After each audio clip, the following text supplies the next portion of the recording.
This ship really was kind of the start of what became the Hudson's Bay Company. And for historian Amelia Fay, the beginning of Canada as we know it.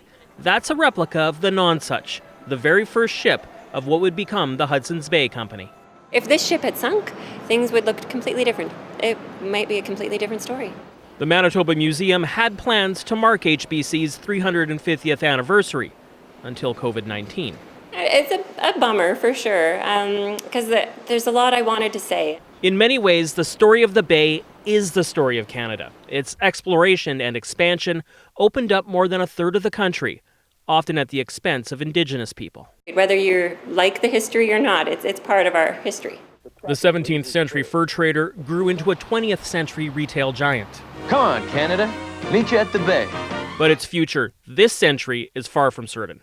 Struggling in the online world, last year HBC lost more than $1 billion. Because the more you feel, the more you live.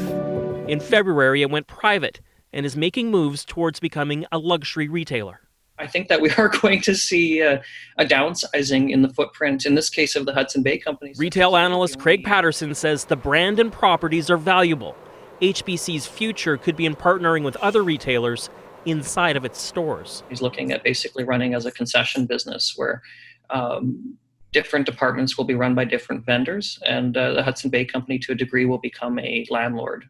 It's reinvented itself in tough times before. After all, it was during the Spanish flu pandemic that it laid the foundation of its department store business.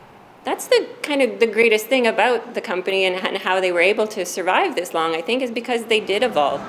Remember, the Nonsuch started on rough waters. 3.5 centuries later, HBC hasn't sunk yet. Cameron McIntosh, CBC News, Winnipeg.